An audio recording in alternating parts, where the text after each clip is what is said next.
Bismillahirrahmanirrahim.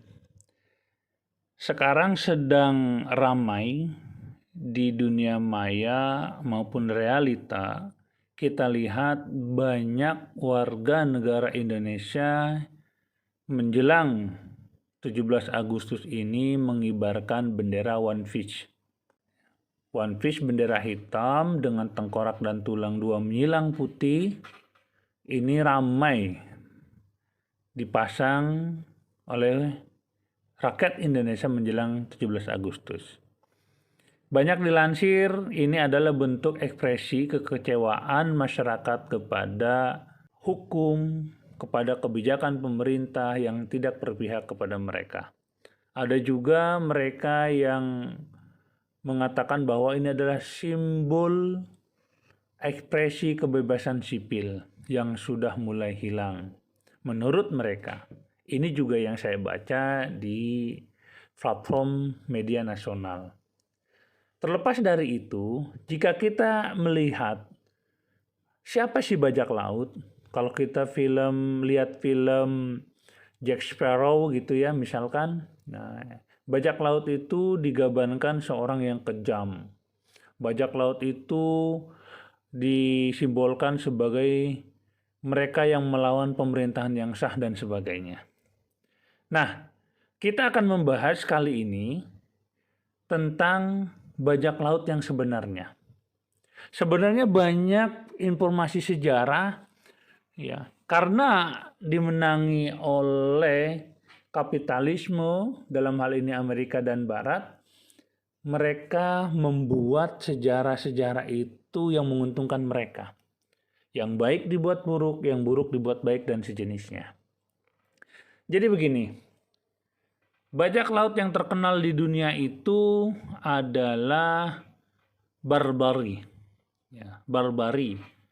Atau sebenarnya inilah ada nama keluarga besar yaitu Barbarossa. Hal yang sama juga ada di Aceh yang disebut sebagai Panglima Laut.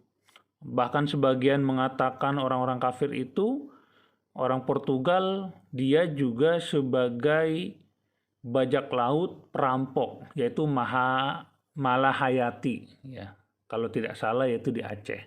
Kemarin saya bertemu dengan kawan yang dari Aceh, wah ternyata Malahayati itu populer juga di Aceh. Itu juga disebut dengan bajak laut, mohon maaf.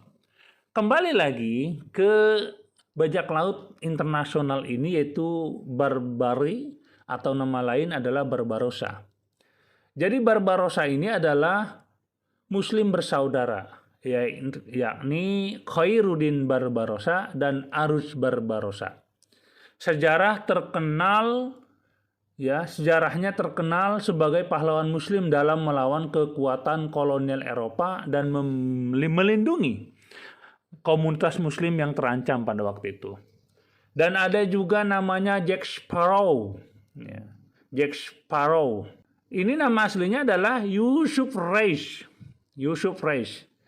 Dia memang benar, dia adalah perompak awalnya, yaitu bajak laut Inggris, namun dia masuk Islam. Banyak melindungi komunitas Muslim dari pengusiran di Eropa pasca Inkuisisi Spanyol, yaitu oleh Ratu Isabella, kaum muslimin dibantai di Spanyol, lalu mereka melarikan diri ke laut-laut. Nah, ini dikejar oleh pasukan Spanyol, namun dibantu oleh Jack Sparrow, yaitu Yusuf Reis. Dia adalah seorang panglima pasukan Inggris pada waktu itu, namun dia masuk Islam. Nah, aslinya simbol bendera tengkorak dengan tulang itu bukan tengkorak seperti yang kita lihat sekarang, yang disimbolkan oleh Barat. Ya, ini adalah framing bahwa bajak laut itu menakutkan, bajak laut itu membuat mudorot, bajak laut itu membunuh, bajak laut itu melindungi orang-orang yang melawan negara kolonial pada waktu itu.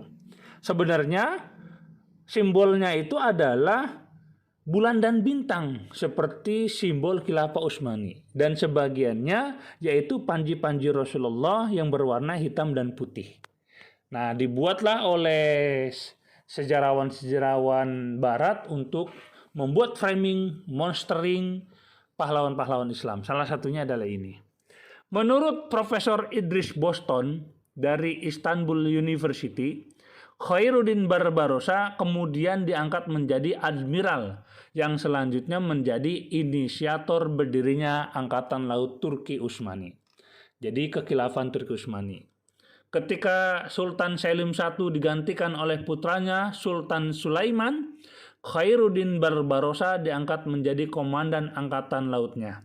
Karena kehebatannya itu, ia dijuluki sebagai singa laut Mediterania yang dihormati kawan dan ditakuti lawan. Melihat laut Mediterania yang dikuasai Kesultanan Turki Utsmani pada tahun 1538, Paus Paul III mengorganisir pasukan laut sebagai bagian dari tentara salib. Dipimpin oleh seorang pelaut asal Genoa, ya, bernama Andrea Doria yang didukung 250 kapal perang. Kemudian mereka saling berhadapan dalam pertempuran itu.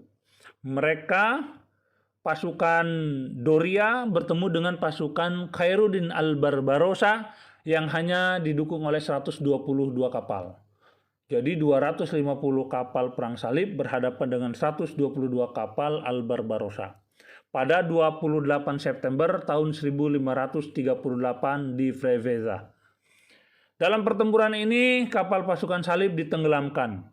30 kapal ditahan, ya, tapi tanpa kehilangan satu kapal pun dari Barbarossa. Dan sekitar 1000 pasukan salib ditahan.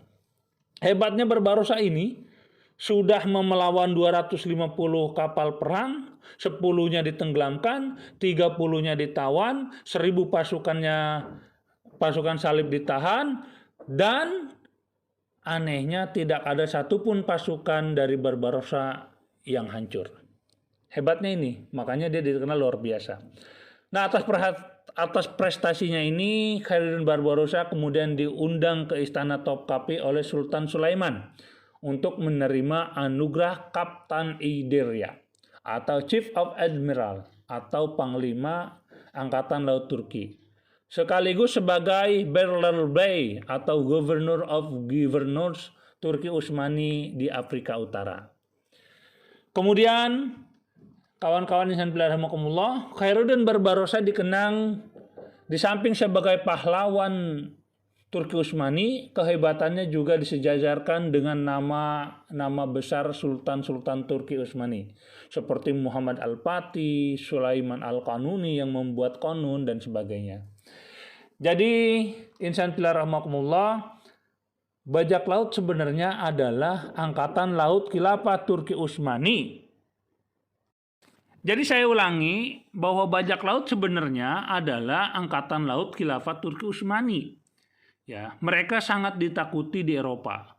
Mereka adalah pembela kebenaran dan pembela komunitas Muslim yang diusir bahkan diancam hukuman mati oleh Eropa pada waktu itu.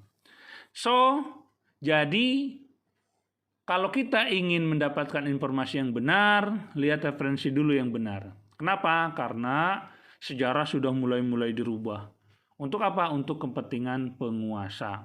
Kebetulan yang berkuasa tentang dunia sekarang adalah kapitalis Eropa, Amerika, maka mereka membuat sejarah-sejarah itu yang menyudutkan lawan politik mereka, yaitu Islam. Demikian semoga dapat dipahami.